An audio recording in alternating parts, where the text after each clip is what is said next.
Hello, good afternoon all of you. तो मैं आपके लिए लेकर आया हूं कि रीजनिंग, एसएससी रीजनिंग में आप पूरे के पूरे नंबर कैसे गेन कर सकते हैं।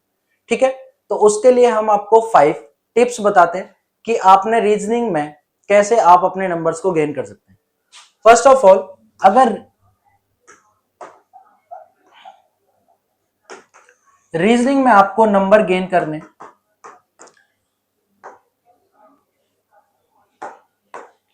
तो आपने सबसे पहले ध्यान रखना है। आप सबसे पहले किस पर ध्यान रखेंगे कि आपकी कंसिस्टेंसी बनी रहे। नंबर फर्स्ट, आपको कंसिस्टेंसी बनाए के रखनी है कि आप उसमें लगातार चीजों पर लगे रहें। जैसे कि फॉर एग्जांपल, अगर हम आपको एक एग्जांपल दें, जैसे मान लीजिए आपने किसी भी चीज का, किसी भी काम को करना चालू करा। अगर आपको पता है कि वो चीज है, जैसे एक एग्जांपल के तौर पर बताएं, मान लीजिए आप कोई साइकिल चला रहे हैं और साइकिल चला रहे हैं, तो उसके जैसे ही आप पेंडल मारते रहेंगे तो वो गाड़ी चलती रहेगी, साइकिल चलती रहेगी चलती रहेगी। बट वहीं अगर आप पेंडल को रोक लेंगे तो आपकी जो साइकिल है वो वहीं की वहीं रुक जाएगी। और अगर आपको फिर दोबारा से स्टार्ट करना है तो आपने क्या करना पड़ेगा, फिर दोबारा से पेंडल मारने पड़ेंगे और बिल्कुल शुरू से लेकर फिर दोबारा से काम चालू करना पड़ेगा। तो सबसे फर्स्ट यही है कि आपको कंसिस्टेंसी बनाकर रखनी है। दूसरी वाली बात, आपको पेशेंस रखना है। बच्चे क्या होते हैं, बच्चे करते हैं कि पेशेंस नहीं बनाते, मतलब मानते हैं कि एकदम से हमें सारी चीजें आ जाए। नहीं, आपको शुरू से बिल्कुल सीढ़ी की तरह चढ़ना है उस पर, फर्स्ट सेकंड थर्ड, जब भी हम अपना गोल अचीव कर पाएंगे। क्लियर है? तो आपने क्या रखना है, पेशेंस रखना है। तीसरा, आपको वही कंसिस्टेंसी की तरह रेगुलरिटी आपकी बनी रहे।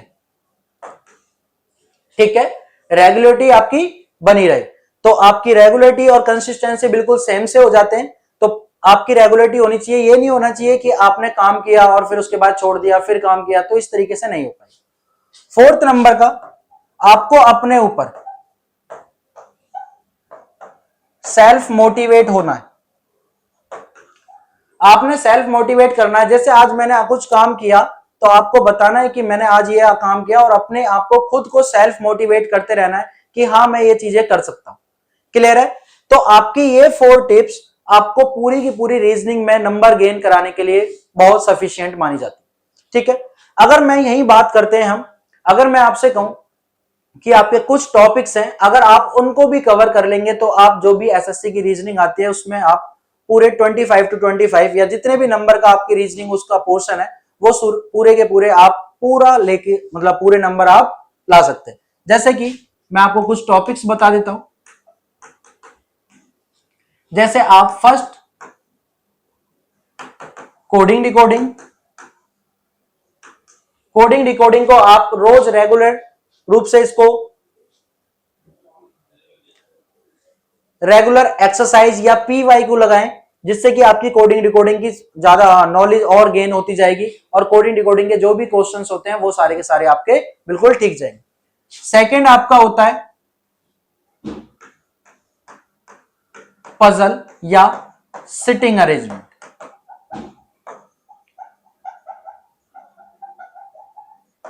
क्लियर है? सेकंड है आपका सिटिंग अरेंजमेंट या पजल। इसमें बच्चे अक्सर गलती करते हैं और इसके 1 या 2 क्वेश्चंस आते हैं और उनमें हमेशा गलती करते हैं। तो आपने इस चैप्टर को बहुत अच्छे तरीके से पढ़ लेना है।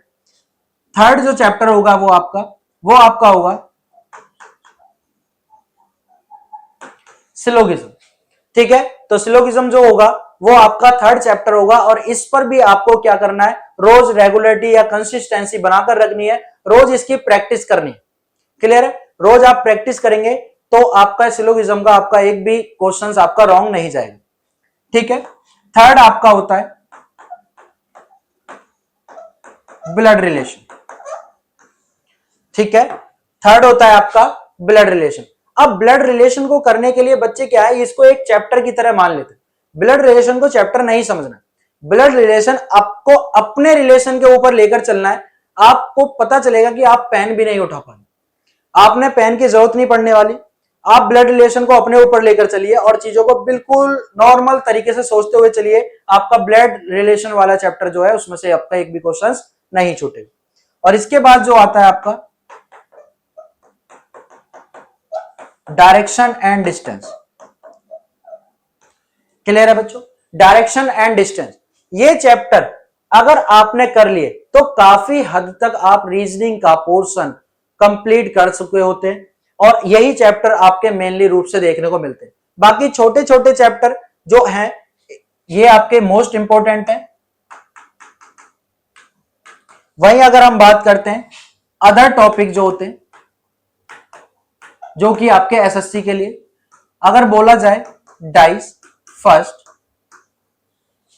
सेकंड आपका रैंकिंग, थर्ड आपका कैलेंडर, फोर्थ आपका क्लॉक, फिफ्थ आपकी जितनी भी नॉन वर्बल रीजनिंग होती है, जैसे कि paper folding, cutting, water image या वाटर या फिर मिरर इमेज। क्लियर है?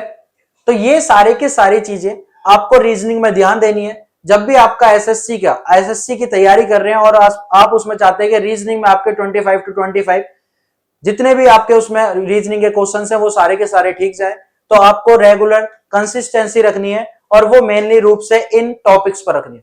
देन उसके बाद आपके ये अदर टॉपिक्स रहते हैं, अगर आप इनकी रेगुलर प्रैक्टिस करेंगे तो आपका सिलेक्शन होने से कोई नहीं रह सकता रीजनिंग में, मतलब आपके 25 to 25 नंबर आएंगे ही। एक मेनली रूप से जो बच्चे अक्सर गलती करते हैं, मेनली रूप से बच्चे जो अक्सर गलती करते हैं वो क्या करते हैं, मान लीजिए मुझे किसी भी चीज की बारे में नॉलेज नहीं है और मैं रेगुलर बस पढ़े जा रहा हूं चीजों को, रटे जा रहा हूं चीजों को, तो कभी भी उसका सिलेक्शन नहीं हो सकता, कभी भी उसका सिलेक्शन नहीं होगा। क्लियर है? तो सिलेक्शन का जो सबसे एक मूल मंत्र है जो सिलेक्शन आपका वो दिला सकता है, वो है आपका PYQ। तो आपने क्या करना है, जो भी आपके एसएससी के PYQ हैं, जो कि आपके 5 ईयर या 6 ईयर प्रीवियस ईयर पेपर हैं, उनको आप रेगुलर सॉल्व करेंगे। आप उनको सॉल्व कीजिए। अगर आपके उसमें नंबर नहीं बनते, आपके उसमें नंबर नहीं आते, तो अपने आप को डिमोटिवेट नहीं करना। मान लीजिए आपने 50 नंबर का 50 क्वेश्चंस का दिया और आपके 12 क्वेश्चन ठीक बैठे, तो आपने ये नहीं करना है कि मेरे 12 ठीक हो गए, मेरे 38 गलत हो गए। ऐसा नहीं है। आपने क्या करना है, उसकी प्रैक्टिस करते रहना है, करते रहना है। एक टाइम ऐसा आएगा आउट ऑफ 50 बिल्कुल ठीक जाएंगे। ठीक है? तो आपने क्या करना है, रेगुलरिटी कंसिस्टेंसी बना के रखनी है, अपने आप को सेल्फ मोटिवेट करना है, और अपने आप को कभी भी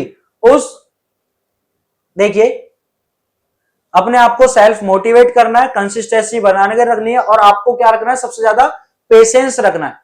कि पेशेंस रखेंगे तो आपने ये सोचना है अपने आप को सेल्फ मोटिवेट करते हुए कि हाँ मैं कर सकता हूं, मैं कर सकता हूं, और वो पेशेंस रखेंगे कि हाँ हो जाएगा। और आप उसमें कंसिस्टेंसी बना के रखिए, रोज प्रैक्टिस कीजिए। PYQ से आप प्रैक्टिस करेंगे तो ज्यादा आपको बेनिफिट देखने को मिलेगा, क्योंकि उसमें आप पता चल पाएगा कि एसएससी उसमें लैंग्वेज क्या रखती है। ठीक है?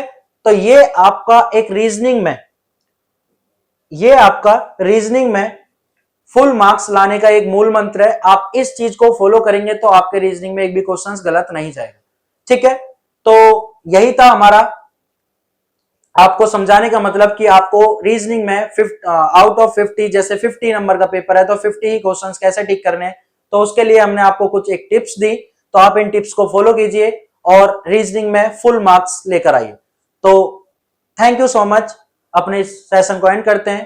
Thank you so much.